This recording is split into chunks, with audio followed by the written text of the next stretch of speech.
आज करते हैं नेक्स्ट एक्सरसाइज।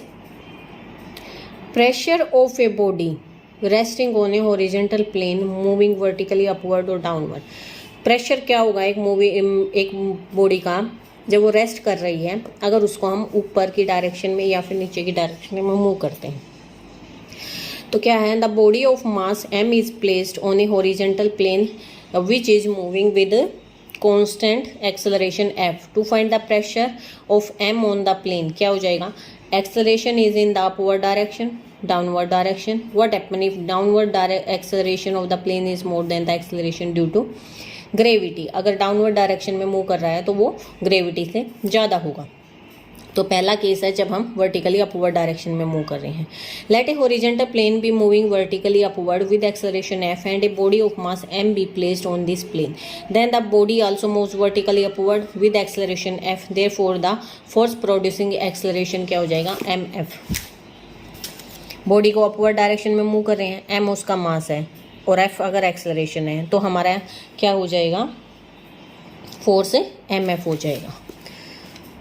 दस the force acting on the body, इस बॉडी पे जो फोर्स एक्ट कर रहा है वो कौन कौन सा है, वेट mg जो कि डाउनवर्ड डायरेक्शन में एक्ट करेगा, एंड द नॉर्मल रिएक्शन कहाँ होगा, जिस साइड हमारी टेंशन होगी उससे अपोजिट साइड हमारी रिएक्शन होती है। Reaction of the plane on the body acting vertically upward, इसलिए रिजल्टेंट फोर्स क्या हो जाएगा आर, और ये माइनस डायरेक्शन में नीचे की तरफ है ना अपोजिट में, तो माइनस mg, और ये किसके इक्वल है, हमारा फोर्स हमारा क्या है, mf है, तो mf के इक्वल होगी। तो रिएक्शन हमारी क्या आ गई, m इंटू में g प्लस में f आ गई। और जब ऐसे ही हम वर्टिकली डाउनवर्ड डायरेक्शन में मूव करते हैं तो उस टाइम हमारा क्या आ जाएगा, mg माइनस r डैश, क्योंकि मूव तो इसी साइड कर रहे हैं ना, और r डैश अपोजिट साइड में रिएक्शन जारी है, और किसके इक्वल mf, तो r डैश आ गया हमारा m इंटू में g minus f। Third case बनता है जब f हमारा बड़ा है g से, इसने कहा था ना एक्सेलरेशन ज़्यादा है gravity.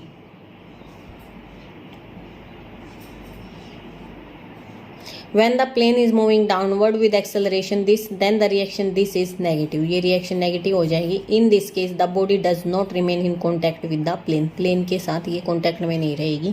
The body move freely downward, free downward direction में मूव करेगी, ठीक है। तो ये है when the plane is moving with uniform velocity, अगर यूनिफॉर्म वेलोसिटी से मूव कर रही है तो f क्या होगा, 0, इसलिए r क्या बच जाएगा, सिर्फ हमारा mg, that is apparent weight is equal to actual weight. The apparent weight r is greater than और less than the actual weight according as f is in upward और डाउनवर्ड डायरेक्शन, वो depend करता है according as the force producing acceleration is in upward और direction. When a mask is being lifted or lowered by mean of string, then the tension in string कैसे होगी, tension m into में g plus f, जो ये reaction है वही tension होगी। t जब हम डाउनवर्ड डायरेक्शन में मूव कर रहे हैं, m इंटू में g माइनस में f।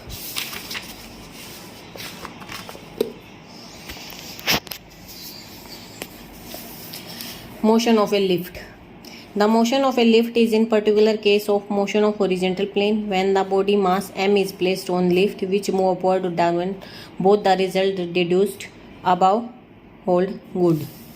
दोनों ही रिजल्ट इस पे अप्लाई होंगे, जब ऊपर जाएगा तो वो वाला रिजल्ट होगा, नीचे आएगा तो दूसरे वाला रिजल्ट हो जाएगा हमारा अप्लाई। एग्जाम्पल फर्स्ट देखो, ए बॉडी ऑफ मास 100 kg, एक बॉडी है जिसका मास क्या है 100 kg, is placed on lift moving downward direction में मूव कर रही है। The lift move at first with acceleration, इस एक्सेलरेशन के साथ में मूव कर रही है, देन विद कांस्टेंट वेलोसिटी, फिर कांस्टेंट वेलोसिटी करती है, एंड फाइनली विद रिटार्डेशन, और जब वो नीचे आती है तो एक रिटार्डेशन लगता है 5 मीटर पर सेकेंड का, यानी अपोजिट डायरेक्शन में। Uniform motion and retard, find the pressure exerted by the body on the lift in each part of motion, her motion के पार्ट पे हमें निकालना है। एक तो जब उसने मूव करना शुरू किया एक्सेलरेशन के साथ में, फिर जब यूनिफॉर्म हो गया तो एक्सेलरेशन हमारा 0 हो गया, कांस्टेंट हो गई थी वेलोसिटी, फिर उसके बाद रिटार्डेशन हुआ, वेट हमारा 100 mg रहेगा हर केस में। तो पहला केस डिस्कस करते हैं, वन डाउनवर्ड डायरेक्शन में मूव कर रहा है इस एक्सेलरेशन के साथ में, तो रिएक्शन कैसी होगी हमारी, डाउनवर्ड डायरेक्शन में है तो रिएक्शन हमारी ऊपर आएगी, नीचे मूव कर रहा है तो रिएक्शन ऊपर आएगी, दैट इज 100 ग्राम, यही है ना mg माइनस में रिएक्शन अपवर्ड डायरेक्शन में। R1 equal to MF, M 100 हो गया, F हमारा गिवन है हमारा 5 मीटर पर सेकेंड स्क्वायर, तो ये आ गया हमारा R1 रिएक्शन इतनी। फिर जब डाउनवर्ड डायरेक्शन में मूव कर रहा है, एक्सेलरेशन 0 हो गया तो 100G माइनस R2, ये F 0 हो गया तो ये साइड हमारी 0 हो गई, तो उस टाइम R2 आ गया। फिर थर्ड होता है हमारा रिटार्डेशन देता है, यानी F हमारा रिटार्डेशन दे रहा है -5 हो रहा है, यानी 100G minus R3 equal to 100 into में -5, तो उस टाइम रिएक्शन हो गई हमारी ये वाली। सेकेंड है a body whose weight is 13 kg weight appear to weigh this, उसका वेट इतना लेकिन अपीयर इतनी कर रही है। When weight by means of a spring balance, जब हम स्प्रिंग बैलेंस से मूव करते हैं इन ए मूविंग लिफ्ट, एक चलती हुई लिफ्ट में, what was acceleration of lift at the time of the way, जब हम वे कर रहे हैं तो एक्सेलरेशन क्या होगा, लिफ्ट का निकालना है। तो देखो ट्रू वेट एक्टिंग डाउनवर्ड कितना है 13 kg, अपेरेंट वेट कितना है 12 kg। Since apparent weight is less than the true weight, कम है ना, apparent weight is less than the true weight, इसका मतलब क्या है, एक्शन ऑफ ग्रेविटी काम कर रही है, यानी लिफ्ट मूविंग कर रही है डाउनवर्ड डायरेक्शन में। अब हमें कंफर्म हो गया, तो रिजल्टेंट डाउनवर्ड फोर्स क्या हो जाएगा, पहले हम ट्रू वेट माइनस में अपेरेंट फोर्स करते हैं, ये आ गया ग्राम न्यूटन्स, ये डाउनवर्ड फोर्स आ गया। P क्या होता है हमारा, MF होता है,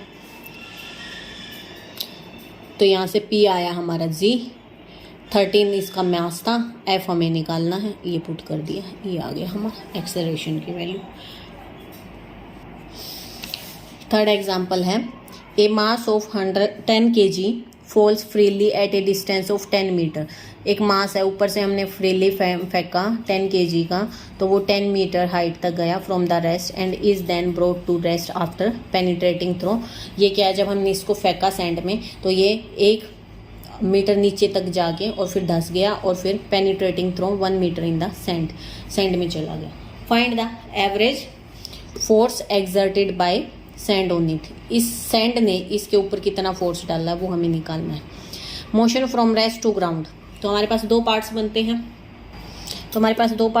हैं, एक तो motion from rest to ground और फिर ग्राउंड टू सैंड के अंदर पेनिट्रेट हुआ जो वो। तो late we be the velocity with which the mass strike the ground after falling 10 metre from A to be 10 metre गया। इनिशियल वेलोसिटी 0, हाइट 10, जी की वैल्यू हमें पता ये होती है, तो वी स्क्वायर क्या होता है ये होता है, तो फाइनल वेलोसिटी हमें निकालनी थी, ये आ गई, क्योंकि सैंड के अंदर क्या आएगी, फाइनल वेलोसिटी ही इनिशियल वेलोसिटी का काम करेगी ना। Motion from ground into the sand, फिर मोशन ग्राउंड से सैंड के अंदर तक का motion. When body penetrates 1 metre into the sand, अंदर घुस जाती है, वेलोसिटी बिकम 0 हो जाती है। इनिशियली वेलोसिटी क्या थी, ये 14 मीटर पर सेकेंड, फाइनल वेलोसिटी हो गई 0, तो एस क्या बना हमारा, डिस्टेंस जो उसने कवर किया 1 मीटर। तो ये सेम इक्वेशन हमारी क्या आ गई, ये इक्वेशन अप्लाई करेंगे हम, v square equal to u square plus में 2FS, तो ये निकाल ली, यहाँ से F की वैल्यू आ गई, एक्सेलरेशन आ गया। अब हमें निकालना क्या था, एवरेज फोर्स एक्सर्टेड, एक्सेलरेशन चाहिए था ना उसके लिए, तो हमने यहाँ से एक्सेलरेशन निकाल लिया। एक्सेलरेशन के लिए हमें यहाँ से वेलोसिटी चाहिए थी, तो वो हमने यहाँ से निकाल ली। Now R newton be the average thrust of the sand on the mass acting upward, mass जो अपवर्ड डायरेक्शन में एक्ट कर रहा है। इफेक्टिव फोर्स क्या हो जाएगा इसका, 10 ग्राम माइनस में R, क्योंकि रिएक्शन अपवर्ड डायरेक्शन में होगी, -R, वो किसके इक्वल हो जाएगा 10F के, F की भी वैल्यू पता है हमें, इसको सिंप्लीफाई कर लेंगे, ये आ गई हमारी रिएक्शन 110 किलोग्राम वेट।